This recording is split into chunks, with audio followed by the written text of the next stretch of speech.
This is the worst film in the John Wick franchise. And that's not a roast. It's a compliment. Think of it as a stylish little cousin who crashes the family reunion with killer heels and the vendetta. In Ballerina, we pirouette back into the neon-drenched, bullet-laced world of assassins, cocktail-dressed carnage, and people who don't flinch at flying cutlery. Set between the events of John Wick Chapter 3 and John Wick 4, the film follows Eve as she embarks on a vengeance tour worthy of a classical ballet crossed with an action RPG. The mission? A blood-stained revenge spree with a side of tragic backstory, gun fu, and a sprinkle of let's see how many somersaults we can do without reloading. Ana de Armas does not come to play. She comes to kill and flip and stab and take a grenade to the plot and walk away from it in slow-mo. Anna embraces this role like she's trying out for a Lara Croft role, Black Widow, or every Jason Bourne future movie. Whether it was her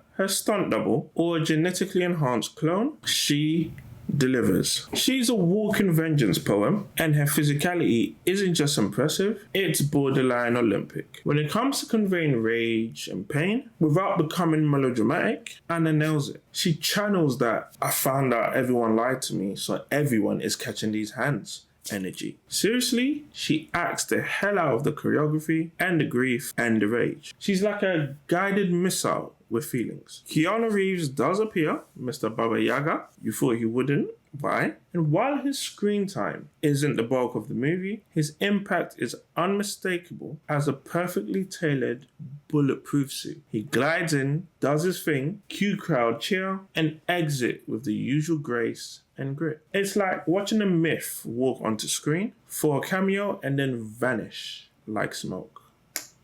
Beautiful. Also, a bittersweet note, Lance Reddick graces us with one final appearance. The man was elegance, calm, and quiet command all in one. His presence here is titanic, both a tribute and a farewell. Destiny.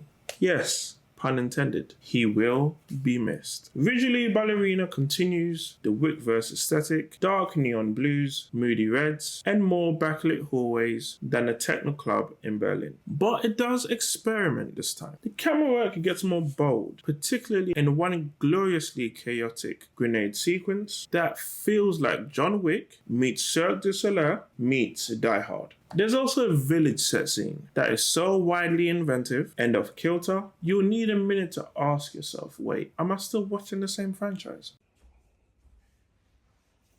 You like film and TV. That's why you're here. Hit that follow button. Let's go.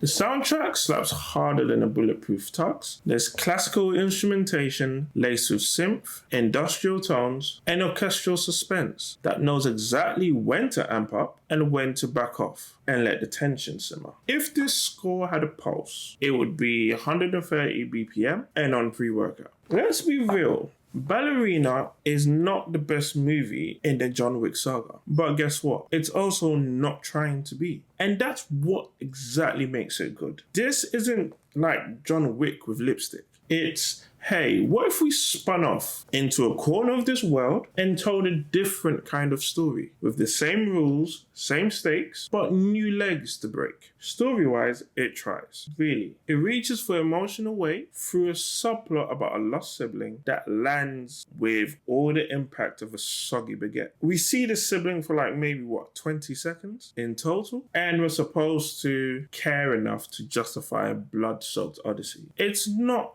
given what it thought it was going to be given. That could have just been not added. Still, that storyline, flimsy as it is, does set the stage for everything else that does work. Eve's growth, her fury, and her calculated descent into violence. The pacing is a bit uneven. Think ballet recital with surprise mosh pits, but overall it recovers quickly enough to keep your interest locked. Ballerina is like ordering a dish from your favorite restaurant's secret menu. You know it's not the classic, but it's cooked in the same kitchen by the same chef, with just enough flair to surprise you. It might not leave you breathless like the main course, John Wick 4, but it will leave you satisfied, full, and ready for round 2. Ana de Armas deserves a sequel, maybe even a franchise of her own. And if we're lucky, a spin-off team up with Mr. Wick himself, yes please, make it happen, Hollywood. And on that note, I'm Ken, so I'm gonna watch it so you don't have to. And if you're into film, TV, and all, hit that follow button. And remember, before you hit play, what did Ken say?